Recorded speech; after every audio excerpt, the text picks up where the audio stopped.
Polytechnic exam में appear होने वाले सभी विद्यार्थियों को मेरे तरफ से सबसे पहले बेस्ट ऑफ लक। आज मैं एक last minute short cut tricks बताने जा रहा हूं जिससे कि आप एग्जाम को इजीली आसानी से क्रैक कर सकते हैं। ठीक है, लेकिन इस ट्रिक को आजमाने से पहले हमारे पास ज्ञान होना जरूरी है। जब तक हमारे पास ज्ञान नहीं होगा, नॉलेज नहीं होगा, सब्जेक्ट सिलेबस का नॉलेज नहीं होगा, तब तक हम किसी भी एग्जाम को क्रैक नहीं कर सकते हैं। एग्जाम को क्रैक करने के लिए सब्जेक्ट वाइज ज्ञान का होना अति आवश्यक है। तो पॉलिटेक्निक के एग्जाम में हम बताना चाहेंगे कि किस तरह से क्वेश्चंस आते हैं, कौन कौन से क्वेश्चंस आते हैं, कौन कौन से क्वेश्चंस आते हैं ये तो हम नहीं बताएंगे, किस पैटर्न से क्वेश्चंस आते हैं हम इसके बारे में डिस्कस करेंगे, और उस पैटर्न में कैसे हम ज्यादा से ज्यादा नंबर ला सकते हैं इसके बारे में विचार करेंगे। तो जैसे कि हमने लिख रखा है फिजिक्स में 40 क्वेश्चंस आते हैं। फिजिक्स के कितने क्वेश्चंस आते हैं? 40 क्वेश्चंस आते हैं पॉलिटेक्निक के एग्जाम में, टेस्ट 1 में। ठीक है, केमिस्ट्री के 30 क्वेश्चंस आते हैं, बायोलॉजी के 15 क्वेश्चंस आते हैं, इंग्लिश के 15 क्वेश्चंस आते हैं, और मैथ्स के सबसे ज्यादा 50 क्वेश्चंस आते हैं। तो ये हमारे क्वेश्चंस का पैटर्न है, सिलेबस है, ये इस तरह से आते हैं। ठीक है, अब क्या होता है कि इन क्वेश्चनों को अगर हम सॉल्व करते हैं तो एक क्वेश्चन अगर हमारा सही होता है तो सही के 4 मार्क्स आते हैं, और अगर एक क्वेश्चन गलत होता है तो उसके 1 मार्क्स माइनस हो जाते हैं। इट मीन्स +4 और -1। जैसे अगर हमने 2 क्वेश्चन किया, मान लेते हैं सिर्फ 2 क्वेश्चन किया पूरे पॉलिटेक्निक के पेपर में, टोटल 150 क्वेश्चन है, 150 क्वेश्चन में हमने सिर्फ 2 क्वेश्चन किए, एक सही हो जाता है और एक गलत हो जाता है, तो सही के 4 मार्क्स मिल जाएंगे और गलत के 1 मार्क्स माइनस हो जाएंगे। तो कितने मार्क्स हो गए?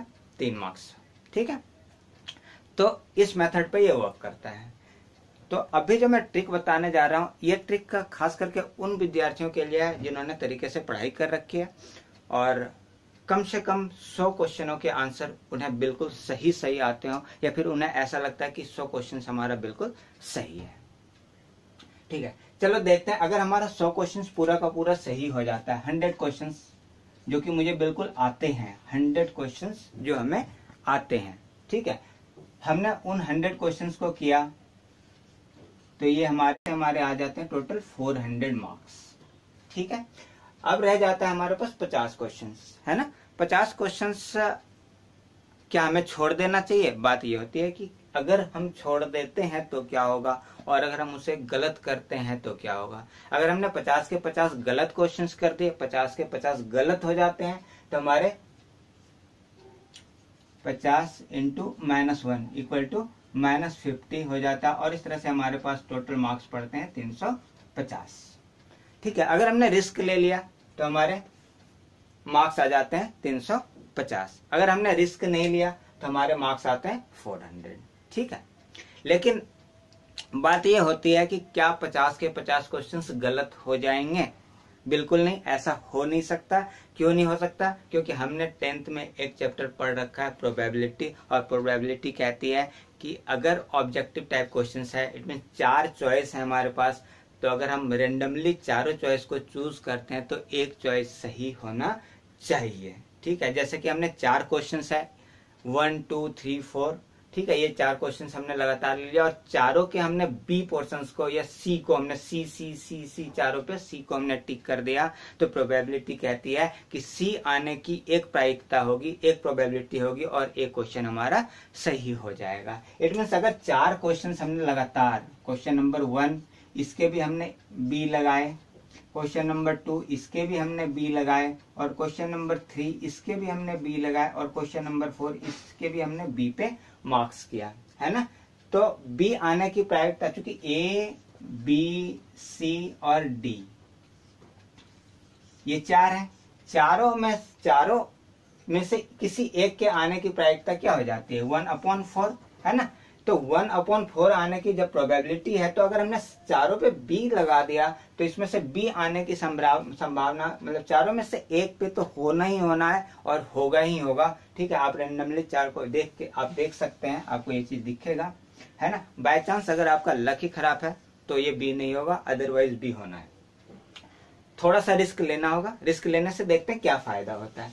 अगर हमने ये 4 क्वेश्चन लगातार हमने कर दिया, अब क्या होगा कि हमारे यहाँ पे 4 क्वेश्चंस में हमने मान लिया कि एक हमारा सही हो जाता है, और 3 हमारे गलत हो जाते हैं।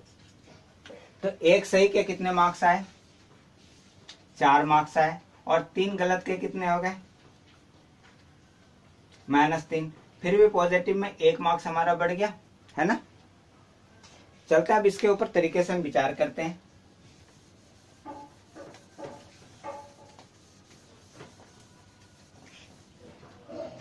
अब बात ये होती है कि जिससे 100 क्वेश्चंस आते होंगे, ऐसे बच्चे, ऐसे स्टूडेंट्स जिससे 100 क्वेश्चंस आते होंगे, उनके साथ क्या होगा कि बाकी जो 50 क्वेश्चंस है उसमें से 30 क्वेश्चंस उनके पास ऐसा दिखेगा जिनमें से वो ऐसा, जैसे मान के चलते हैं कि ए, बी, सी और डी, ये 4 ऑप्शंस में से उन्हें ऐसा लगेगा कि ए भी नहीं होने वाला आंसर है और डी भी होने वाला नहीं है। अब उनके पास बी और सी सिर्फ 2 चॉइस बच जाएंगे। इट मीन्स 50-50% के चांसेस हैं कि या तो ये आंसर सही होगा या तो ये आंसर सही होगा। बिल्कुल सही। अब क्या है कि यहाँ पे प्रोबेबिलिटी क्या कहती है कि 50% मार्क्स आ सकते हैं। अगर हमने रेंडमली बी और सी में से किसी एक को चूज कर लिया तो क्या होगा, 50% के चांसेस है वो सही होगा और 50% के चांसेस हैं कि वो गलत होगा। ठीक है, तो 50% का रिस्क लिया जा सकता है, आसानी से ले सकते हैं, लेना भी चाहिए। ठीक है, तो अब क्या होता है, जब बी और सी किसी एक के ऊपर हमने टिक लगाया तो चांसेस है कि 50% सही हो जाएगा। ठीक है, अब क्या होता है कि जैसे हमारे पास हमने कहा था कि 100 क्वेश्चन हमारे सही होने की संभावना होने चाहिए, सही हो सकता है, होना भी चाहिए। ठीक है, अगर हमने पढ़ रखा है तो। अब रह जाता है 50 क्वेश्चन। 50 क्वेश्चन में ऐसा होता है कि 30 क्वेश्चन हमें ऐसे लगते हैं जिनके की चांसेस होते हैं कि 30 क्वेश्चन में हमारा क्या है कि दो ऑप्शन हमें ऐसा लगता है कि ये सही होगा। अगर हमने पढ़ रखा है तो हम 2 ऑप्शंस को अलग कर सकते हैं कि ये दो ऑप्शंस तो होना ही नहीं है। बाकी जो 2 ऑप्शंस बच जाते हैं उन 2 ऑप्शंस पे हम विचार करते हैं और हम उनको चूज कर लेते हैं। तो अब चलो देखते हैं क्या होने वाला है। ठीक है, हमने ये फर्स्ट केस है। फर्स्ट केस है कि ऐसा होगा। सेकेंड केस सेकेंड क्या कहता है कि 100 क्वेश्चंस तो हमारे सही हैं ही, ये 400 मार्क्स तो आना ही है। अब हमने कहा कि 50 में से 30 क्वेश्चंस ऐसे हैं जिसके 50-50% चांसेस हैं, तो 30 क्वेश्चंस के चांसेस हमने कहा कि वो सही भी होने चाहिए और गलत भी होने चाहिए। ठीक है, तो 30 क्वेश्चंस में हमने मान लिया कि हमने चूंकि 2 ऑप्शन चूज किया है, प्रोबेबिलिटी कहते हैं कि 50% सही होगा, 50% गलत होगा, तो हम इस चीज को मानते हैं। तो क्या हो जाएगा, 15 क्वेश्चन हमारा और सही हो जाएगा। 15 क्वेश्चन और सही हो जाएगा तो ये हो जाएगा 15 4 जा 60 मार्क्स, और 15 क्वेश्चन माइनस हो जाते हैं तो ये हो जाता है माइनस के 15 मार्क्स। ठीक है, और जो ये 20 क्वेश्चन बच जाते हैं अभी उसके ऊपर भी हम विचार करेंगे। ठीक है, पहले हम इसको देख लेते हैं। तो हमारा इन दोनों से क्या आउटपुट मिलता है, हमारे 45 मार्क्स बढ़ जाते हैं, प्लस के 45 मार्क्स से निकल के आते हैं ना 60, और इस तरह से ये 400 प्लस 45 तो ये कितना हो जाता है 445 मार्क्स हमारे आ जाते हैं। तो हमने 45 मार्क्स गेन कर लिया है ना, लूज करने के बजाय क्या हो गया 45 मार्क्स गेन कर लिया। अगर हमने 50-50 का रेशियो माना तो, अगर हम और रेशियो भी अगर कम ऐसे कम नहीं होता है, होता यही है अगर हमने पढ़ रखा है तो। अब बात आती है 20 क्वेश्चंस जो कि बिल्कुल मुझे नहीं आते थे, हमने कभी पढ़ ही नहीं रखा था। ठीक है, तो ऐसे क्वेश्चंस के बारे में क्या किया जाए, इसे तो बिल्कुल छोड़ देना चाहिए? नहीं, मेरे ख्याल से इसे छोड़ना नहीं चाहिए। छोड़ने से क्या होगा, वो 20 मतलब 24 जा 20 × 4 इक्वल टू 80 मार्क्स के हमने क्या कर दिया, 80 मार्क्स के क्वेश्चन हमने छोड़ दिए। और अगर हमने इसको रिस्क ले लिया कि 20 के 20 अगर गलत हो जाते हैं तो -20 मार्क्स, फिर भी अगर हम इस जगह -20 कर देते हैं तो क्या हो जाता है 425 मार्क्स, फिर भी 25 मार्क्स का हमारा गेन है ना, क्योंकि हमें तो 100 क्वेश्चन ही आते थे, हम तो 100 क्वेश्चन करके ही आते, 50 क्वेश्चन तो हमें छोड़ देना था। तो अब क्या हो जाता है 25% के गेन हो रहे हैं, लेकिन ऐसा नहीं होना है। होगा क्या, इस 20 क्वेश्चंस को करने का तरीका मैं बताऊंगा। 20 क्वेश्चंस को कैसे करें। 20 क्वेश्चंस को करने के लिए हम क्या करेंगे, रेंडमली जैसे मान लेते हैं कि ए, बी, सी और डी ये 4 ऑप्शंस हमारे पास आते हैं। इन 4 ऑप्शंस में से हमें क्या करना है, हम देखेंगे कि हमने जो पहले 100 30 क्वेश्चन 130 क्वेश्चन जो हमने कर रखे हैं, 130 क्वेश्चन जो हमने पहले बना रखे हैं, उनमें सबसे ज्यादा कौन सा आंसर सही आ रहा है? ए पे ज्यादा टिक हमने लगाया, बी पे ज्यादा हमने टिक लगाया, सी पे ज्यादा लगाया या डी पर लगाया?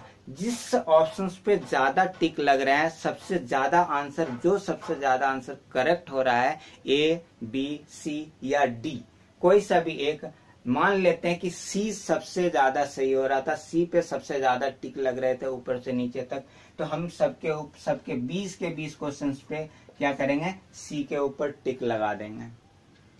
अगर हमने सी के ऊपर टिक लगा दिया तो क्या होगा? प्रोबेबिलिटी के अकॉर्डिंग अगर हम देखते हैं, इस प्रोबेबिलिटी को अगर हम समझते हैं, तो यहाँ पे क्या होगा? ये 4 क्वेश्चंस में से एक क्वेश्चन हमारा बिल्कुल सही होना चाहिए। ठीक है, यहाँ पर हम बिल्कुल श्योर नहीं कहेंगे, लेकिन ये कहेंगे कि 4 में से एक सही होना चाहिए। तो 20 क्वेश्चंस होते हैं, 20 क्वेश्चंस में क्या हो जाएगा? 4 क्वेश्चन, 5 क्वेश्चन हमारा क्या हो जाएगा? 20 में से क्या हो जाएगा? तो 20 को अगर हम 4 से डिवाइड करते हैं, 4 से डिवाइड करते हैं, तो ये 5 क्वेश्चन हमारे क्या हो जाएंगे? 5 क्वेश्चन सही होंगे और 15 क्वेश्चन क्या हो जाएंगे? हमारे गलत हो जाएंगे। ठीक है, चलो अब देखते हैं इससे क्या फायदा होता है कि हमने ये टिक लगा दिया था, आंख बंद करके टिक लगा दिया। ठीक है, इस टिक लगाने से क्या हुआ? 5 क्वेश्चन सही होगा और 15 क्वेश्चन हमारे गलत होगा। तो 5 क्वेश्चन सही का मतलब क्या होता है? 5 × 4 = 20 मार्क्स। ठीक है, और 15 × -1 = -15 मार्क्स। तो हमारे पॉजिटिव में कितने आ जा रहे हैं? 5 मार्क्स बढ़ जा रहे हैं। ठीक है, हमने पहले यहाँ पे स्कोर किया था 445 और हमने ये 20 क्वेश्चंस में से क्या किया? 5 क्वेश्चन हमने सही कर लिया, है ना? 5 क्वेश्चन हमने सही कर लिया जिसके कि 20 मार्क्स आए, और हमने ये तो क्या हो जाएगा? प्लस के 5 मार्क्स और हो गए। इस तरह से 450 मार्क्स हमारे स्कोर हो जाते हैं, है ना? ये उनके लिए है जिसने कि सिर्फ 100 क्वेश्चन सही किया। अब कुछ ऐसे बच्चे होंगे जिनके कि 130 क्वेश्चंस बिल्कुल उन्हें ऐसा लगेगा कि सही है ना? हमने सही करा है क्योंकि उसने बहुत ज्यादा मेहनत कर रखी है, पढ़ाई कर रखी है, उसने सोचा ही था कि पॉलिटेक्निक उसे क्रैक करना है। तो उनके पास तो सिर्फ 20 क्वेश्चंस बच जाएंगे, है ना? 20 क्वेश्चंस बच जाएंगे जिसपे उसे रिस्क लेना है। तो 20 क्वेश्चंस में भी उनके पास ऐसा क्या होगा कि उनको ऐसा लगेगा कि 10 या 12 क्वेश्चंस 50-50 पे जाएंगे। 12 क्वेश्चंस हम मान लेते हैं कि 20 क्वेश्चंस में 12 क्वेश्चंस 50-50 पे जाते हैं, तो 12 क्वेश्चंस का उसको मार्क्स मिल जाएगा 12 × 4 48 मार्क्स मिल जाएंगे, है ना? और बच जाते हैं उसके पास 8 क्वेश्चंस जो कि 25% हम मान के चलते हैं, तो 8 में से 2 क्वेश्चन सही हो जाता है, 2 क्वेश्चन सही हो जाता है, तो इसके मिलेंगे 8 मार्क्स। और यहाँ पे 6 क्वेश्चंस क्या हो जाते हैं? उसके गलत हो जाते हैं, जिसके मिलेंगे -1, इट मीन्स -6 मार्क्स। फिर भी यहाँ पे क्या हो जा रहा है? 2 मार्क्स उसको वो गेन कर रहा है ना? अगर इस 8 क्वेश्चंस को वो रिस्क लेकर बनाता है तो वो क्या कर रहा है? 2 मार्क्स वो गेन कर रहा है ना? इस तरह से हम अगर इस पैटर्न पे काम करें तो हम आसानी से क्या कर सकते हैं? पॉलिटेक्निक को क्रैक कर सकते हैं। अब रही बात पहले किसको अटेम्प्ट करें? मैथ्स को, इंग्लिश को, बायो को, केमिस्ट्री को या फिजिक्स को? तो मेरे अकॉर्डिंग अगर मैं पॉलिटेक्निक एग्जाम में बैठा होता तो मैं सबसे पहले क्या करता? इन चारों सब्जेक्ट को अटेम्प्ट करता और सबसे लास्ट में से करता। एक्चुअली क्या होता है कि हमारे पास 150 क्वेश्चंस होते हैं और 150 मिनट भी होते हैं। 150 क्वेश्चंस एंड 150 मिनट्स, 2 घंटे 30 minute. It means 60 + 60 + 30 = 150 minute. 150 minutes में 150 क्वेश्चंस करने हैं। ठीक है, तो ये जो मैथ के क्वेश्चंस होते हैं इसमें किसी क्वेश्चंस को करने में 1 मिनट का समय लगता है, तो किसी क्वेश्चंस को करने में 3 मिनट का भी समय लग सकता है। ठीक है, तो अब बात होती है कि अगर इसमें 3 मिनट लग गए तो फिर इनको समय नहीं मिलेगा, है ना? और ये क्वेश्चंस ज्यादा से ज्यादा छूट जाएंगे। तो हम क्या करेंगे? पहले इंग्लिश, बायो, केमिस्ट्री, इन तीनों पोर्शंस को पहले कर लेंगे। इनमें से कोई सा भी एक पहले कर सकते हैं, इंग्लिश, बायो या केमिस्ट्री, किसी को हम कर लेते हैं। तो ये क्वेश्चंस क्या होता है? ये 30 सेकंड्स 30 to 40 50 सेकंड्स ज्यादा से ज्यादा लगता है। अगर हमें आ रहा होता है तो 30 से 50 सेकंड्स लगते हैं, इससे ज्यादा नहीं लगते हैं। ठीक है, कम ही लगता है। ठीक है, तो हमने इसको कर लिया था, अब हमारे पास सफिशिएंट टाइम बच जाता है, फिर हम फिजिक्स कर लेते हैं। फिजिक्स करने में भी बहुत ज्यादा समय नहीं लगता है। अब बात आती है मैथ्स की, तो मैथ्स के लिए हमारे पास सफिशिएंट टाइम बच जाता है लास्ट में, और हम आसानी से इसको कंप्लीट कर सकते हैं। ठीक है, बेस्ट ऑफ लक, तैयारी करें। लास्ट मिनट एग्जामिनेशन ट्रिक्स था ये, ठीक है, लेकिन सिर्फ इस ट्रिक्स से काम नहीं चलेगा, मेहनत करना पड़ेगा, ज्यादा पढ़ेंगे ज्यादा आगे बढ़ेंगे।